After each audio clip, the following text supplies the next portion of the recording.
We're good? All right. Hi. Two things before we get started. I'm not feeling great today. Two, I realize I am the thing between you and lunch. So we're going to do this. Let's start back here. My talk is about cognitive bias during incident response, fallacies and problems that you introduce unknowingly. My name is Dru Streicher. I'm from Cleveland. So hello, Cleveland. These amps go to 11. All right.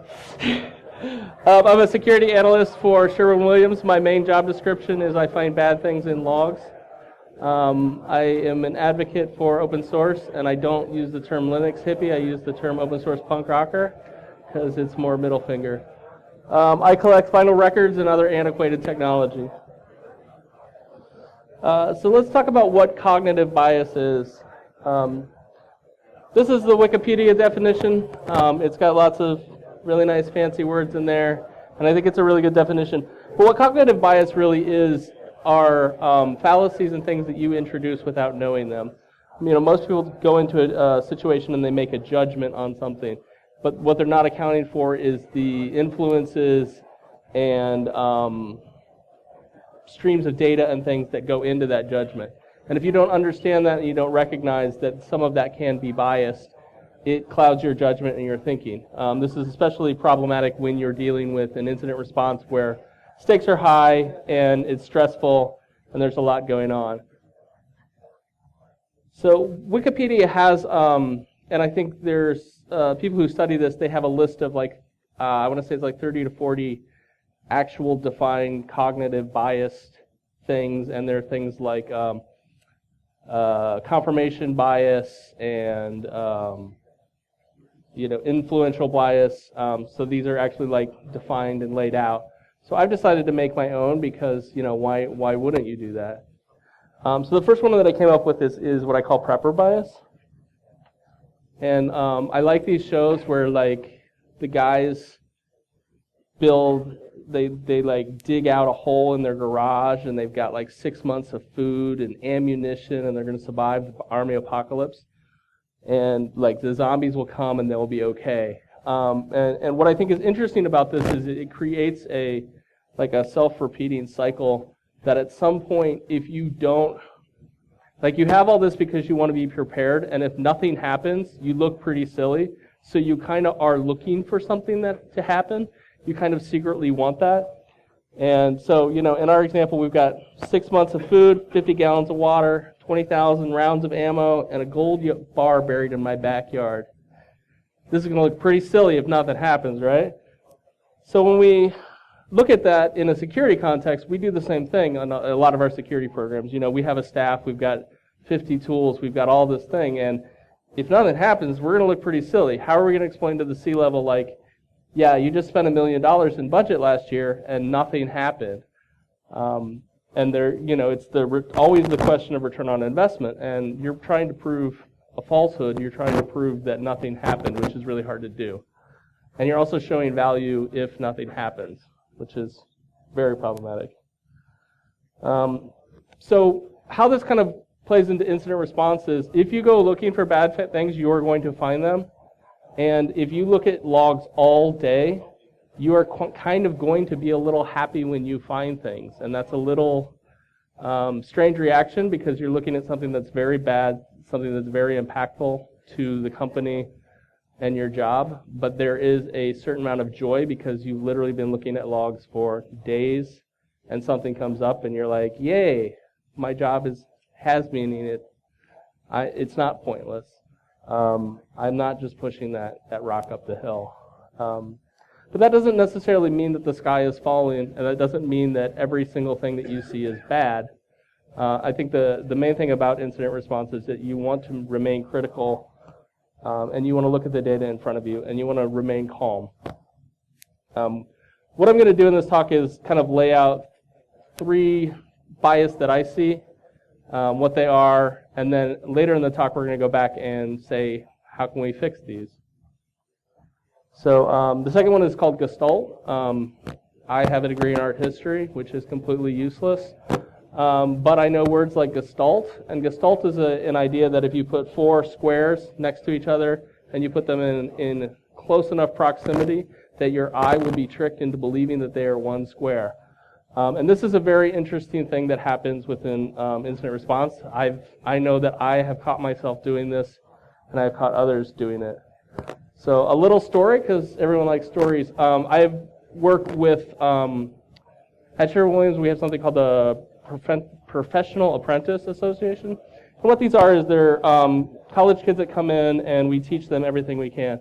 And I was working with one, looking at logs, looking at attacks, and he made a classic cognitive bias error that I think that I've run into myself, I know I've done, and it just kind of called out to me this kind of situation.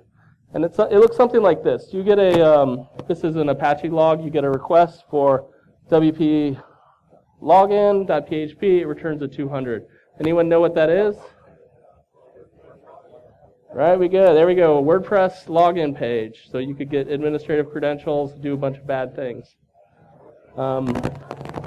So we looked at the server itself, and he ran a vulnerability scan on it, came back with, oh no, super high mega critical SQL injection. So you have a log and you have a vulnerability, that means it's totally screwed, right? And this is one of those things where we get into the idea of we want to apply Occam's razor, which is the simplest explanation is always the best. And we go, oh, look, we saw this log that said that somebody was attacking us, and we have a vulnerability. Let's put those squares really close together so they make one big square that shows that we have had compromise. And Occam's razor is an interesting problem, but there's also something that exists in the medical community called Hickman's dictum, and I really like this. And it states that patients can have as many diseases as they damn well want. And this is awesome for vulnerability because what we want to do is we want to apply this idea of the simplest explanation is always the best. But you can have a WordPress that has SQL injection. You can have multiple vulnerabilities, but that doesn't mean that that equals a compromise. So what I stress to a lot of these young college students is these 2 questions are what you're trying to answer, which is this server vulnerable to this particular attack that you are seeing, and was this attack successful? Another thing that there is a difference between having a vulnerability and having an exploitable vulnerability. If I have conditions that exist for a certain vulnerability to take place, but I have compensating controls, or I've administered something in a manner that cannot be exploitable, then it's not really a concern. So this is my 3rd bias example, and I could probably come up with a bunch of these if I really wanted to, but you know, I'm sure you guys don't want to hear me ramble for hours. This is one I call the visibility problem, and I'm going to pick here a little bit on breaking SSL, and I wholeheartedly believe that you should break SSL in certain places, and I'm just using this as an example. And it goes something like this. Somebody talks to a vendor, somebody comes back from a convention, somebody reads a blog post and it says, you totally need to break SSL so that you can see your proxy logs. You have no idea the bad things that are going out of your logs. It's horrible. You're going to find all this bad stuff. You need to break it. You got to get that visibility. All right, stay with me. So we get about 1.5 million proxy events per hour. We're a pretty big company. 52% of those are HTTPS, means that we would have to break SSL to understand what is in the contents of those logs. 48% of those would be in the clear, which would be something that we could read no problem. And let's just say that we can look at 5 of these events per day. Now, if we break SSL, we can look at 5 of them a day. And I would argue that you could probably even not look at 5 a day because now you're dealing with a larger volume of noise. Whereas if you're looking at 48% of the traffic, and that's what you're looking at. If you add that other stuff in, it's just noise. So I would say that you're probably less efficient. So in this, we've talked about we're looking for visibility. We want to get the most out of our traffic and see what's going on our network, but you can actually lose visibility by taking this approach. The other thing is, don't confuse resources, because if you have a SOC of 5 people and they can only do that amount of work, that's the amount of work that they can do. You can make that more efficient, you can add automation, but there is a point at which that becomes destructive when you're adding so much noise to the environment and you're trying to bring your program to a place that it's not. I also don't confuse tools with productivity. I think the speaker that spoke before me listed a bunch of great tools, and I think he had a lot of really, really good things to say. And he was talking a lot about the administration of them, the cost versus the reward. And I think that's a big thing. Like in security, we go crazy with tools, and every vendor out here will sell you something. And what we fail to understand is that every new tool that we put in, somebody has to administer that. So if you have a staff of 5 people, that means that you're going to have to administer that tool, which means that you have a staff of 4 people. And then if you add another tool and another tool and another tool, this becomes to the point that all you're doing is administering security tools, and you're not dealing with the outcomes of them, be it alerts, be it understanding, be it visibility on your network in this case. So we're screwed, right? Right? Let's go home. I got 50 gallons of water. So what I think the biggest takeaway from this should be that there are things that you do that are illogical that you don't realize that you are doing. So to combat those, we need to employ certain techniques, and the big thing is just understanding that there are bias. So if I have looked at 1,000 SQL injections in the last week, going into the next SQL injection, I'm going to have that bias.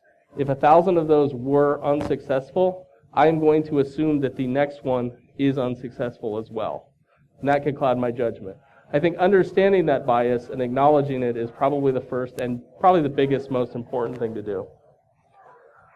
So let's get into the prepper bias. I think the strongest thing for this is having an incident plan. It is also understanding and escalating things on up. So people talk a lot about an incident response plan. You actually want to write it down. You want to have it written, laid out. Much like the gentleman before me said, like writing an IR plan in the middle of IR is a really bad idea. And you want to practice it. You want to go through tabletops. You need to understand, whose job it is to do this and whose job it is to do this. When do you call so and so? When do the lawyers come in? And you want to escalate. You want to go from something that looks a little weird, and you want to walk it through a process. You don't want to go from something looks a little weird, oh my God, we're going to be on Krebs, because that is a giant leap, and the evidence probably isn't there for that. And I think a big part of the incident response is understanding who does what. And I think that you need to have somebody that is just in charge of following the process and making sure that that the process is followed. And this eliminates a lot of the prepper bias, because your first analyst that looks at it may see a log and say, oh my God, this is horrible, and we enter that prepper bias where it's like, this is horrible. I'm so glad that we found this. And they may not be seeing the whole picture, and it needs to be validated and worked through a process. They're probably biased, so you need to bring in outside sources that may have different biases to work together. So what I mean by this is, as far as escalation is, we'll call it level 1, you can call it whatever you want. And it's kind of, you see a log, an email, an administrator. Administrators are great for knowing when systems don't look right. So, hey, it's really weird, my temp partition is full. Like, that's weird, right? So they bring this to you, or you see something in a log, or even, like you're talking with somebody and my account doesn't seem to work. So it is a security event. And the question that you're trying to answer here is this thing malicious? Is this whatever, is it malicious? If it is, then you bring it up to level 2. And this is what we would consider, what you're looking for is, does this fall into the next criteria of, is this a security investigation? And this falls back to was this device vulnerable to the attack, and was this attack successful? And this can be, a variety of different things from, social engineering, credential harvesting, to full attacks on, a server or whatever. If it was successful, what you have is an investigation. Then you're looking at compromise. And compromise is defined as unauthorized people or persons gaining access to a system. And it's pretty straightforward. A good example of this would be like, your WordPress server gets popped and you see that www data is now running as a administrator root account. That's obviously compromised and elevated privileges. So we get to the final and the worst, which is a security breach. And this is when unauthorized individuals exfiltrate data out. And you can walk through security response, IR response, and not get to this level. It's, just because you start off with 1 doesn't mean you have to get to 4. And hopefully you won't get to 4, because it is where, it gets real. So at each step during this, you want to validate each other's work. You want to make sure that, the initial analyst who looked at it, yeah, that makes sense. That is what we're seeing too. And this comes into different areas. I had a situation where I had a TCP outbound connection that I couldn't explain, and I was asked to investigate whether the operating system itself had been compromised. And I could find no evidence that the operating system itself could be compromised, yet one of my associates who studies weblogs looked at the weblogs and totally found out what was causing the TCP connection. What I mean by this is you want to check each other's work.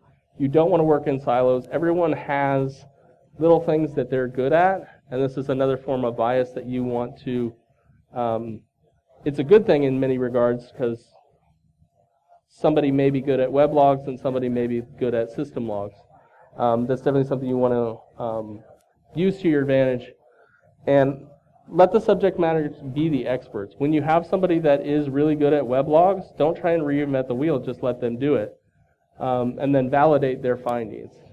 Make sure that it makes sense, that it seems logical, and that the data is there to provide support to it. Because ultimately the data is the most important thing. The data does not lie. The data tells you what happens. You want to keep calm, and this is a big thing because you get into a high-pressure situation and your mind starts racing, you start putting 2 and 2 together, and sometimes you come up with 5, sometimes you come up with 3. You want to remain calm, and you want to remain skeptical to the point until the data shows you otherwise. A lot of times people try and write incident response plans to be exactly like, if we are DDoSed, this is the plan that we follow. If we have compromised credentials from a spearfish of our CEO, we follow this plan.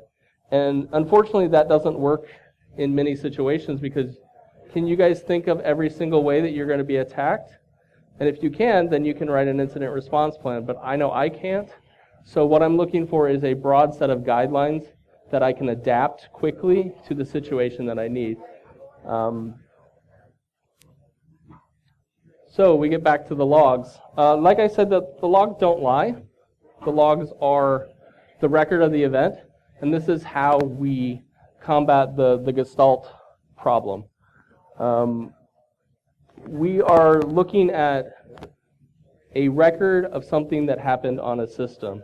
It is not up for interpretation as far as what happened because we have that laid out. And rarely in incident response do the logs provide the closure that everyone's looking for. You're rarely ever going to see bad guy logged in and did this bad thing. It's usually stringing multiple logs together. It's usually stringing the holes together, the things that you don't see. And most of the times you just don't have the logs. And you rarely ever get to a situation where you're like, man, I had way too many logs. If I didn't have all these logs, this would be so much easier. Usually what you have is a situation where I can prove A, I can prove B, and then D happens, and I don't know what happened in C. I don't know what happened in E.